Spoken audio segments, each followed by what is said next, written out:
मैं डॉक्टर ओम प्रकाश बैरवा, सहायक आचार्य, राजकीय स्नातकोत्तर महाविद्यालय झालावाड़। आज हम बीए भाग द्वितीय में महाकवि कालिदास द्वारा प्रणीत अभिज्ञान शाकुंतलम नामक नाटक के प्रथम अंक का अध्ययन करेंगे। या सृष्टि स्रष्टुराद्या वहति विधिभूतं या हवीर या च होत्री ये द्वे कालं विधत्तः श्रुति विषय गुणाः या स्थिता व्याप्य विश्वं या माहु सर्वीज प्रकृतिरिति यया प्राणिनः प्राणवन्तः प्रत्यक्षाभि प्रपन्नतनुभिरवतु वस्ताभि अष्टाभिरीशे। अन्वय।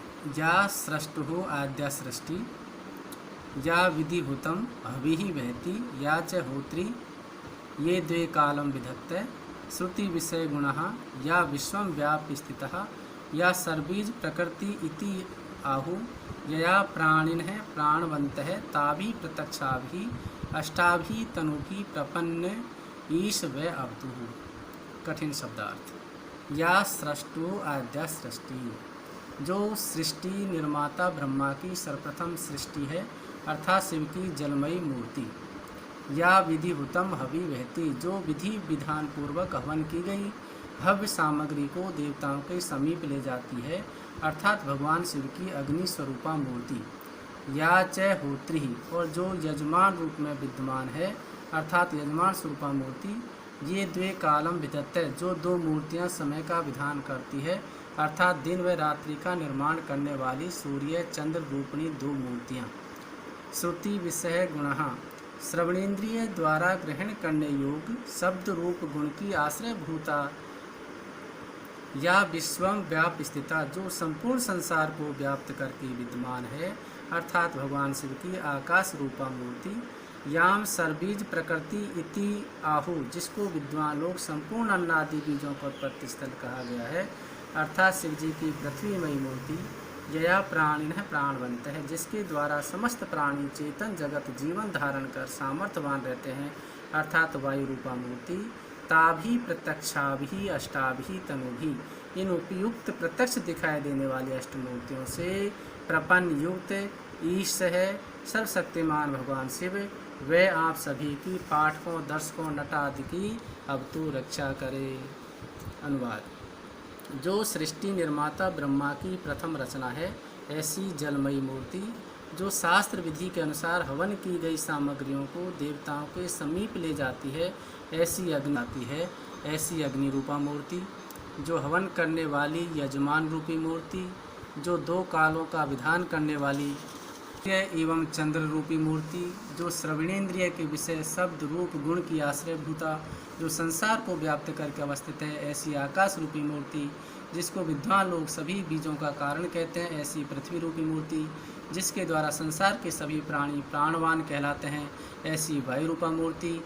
इन उपरयुक्त प्रत्यक्ष दिखाई देने वाली अष्ट मूर्तियों से युक्त समस्त जगत के स्वामी भगवान शिव आप सभी पाठकों व दर्शकों की रक्षा करें। व्याख्या। भगवान शिव की जलमयी मूर्ति, जो कि विधाता की सर्वप्रथम सृष्टि है, विधि विधान पूर्वक हवन की गई सामग्रियों को देवताओं के समीप पहुंचाने वाली अग्नि रूपा मूर्ति। भगवान शिव की यजमान रूपा मूर्ति। समय का विधान करने वाली सूर्य एवं चंद्र रूपणी दो मूर्तियाँ। श्रवणेन्द्रिय विषयीभूत शब्दरूप गुण का आश्रय वाली आकाश रूपा मूर्ति, जो कि सारे संसार को व्याप्त करके विद्यमान है। क्षिति रूपा मूर्ति, जो कि सब प्रकार के अन्नादि बीजों की उत्पत्ति का कारण कही गई है। तथा वह वायु रूपा मूर्ति, जिससे संसार के सभी चेतन प्राणी जीवन धारण कर सामर्थ्यवान रहते हैं। इन उपयुक्त प्रत्यक्ष दृश्यमान अष्ट मूर्तियों से युक्त ईश अर्थात भगवान शिव आप सभी लोगों अर्थात पाठकों दर्शकों एवं नटादिकों की रक्षा करें। विशेष। प्रस्तुत पद्य महाकवि कालिदास द्वारा नांदी पाठ के रूप में प्रस्तुत किया है। शास्त्रीय ग्रंथों में नांदी शब्द के अनेक प्रकार के लक्षण व व्युत्पत्तियाँ की गई है। सामान्यतः नंदंती देवा त्रेति नांदी, अर्थात जहाँ देवता आनंदित होते हैं अपनी स्तुति द्वारा प्रसन्न होते हैं वे नांदी है। नाटक की निर्विघ्न समाप्ति के लिए सर्वप्रथम जो देवताओं की स्तुति की जाती है उसे नांदी कहते हैं। दूसरे शब्दों में इन्हें हम मंगलाचरण कह सकते हैं। इसमें आशीर्वादात्मक मंगलाचरण है। प्रस्तुत पद्य में स्रग्धरा छंद है जिसका लक्षण है मृभ्नेर्यानाम त्रयेण त्रिमुनि यति युता स्रग्धरा कीर्तितेयम।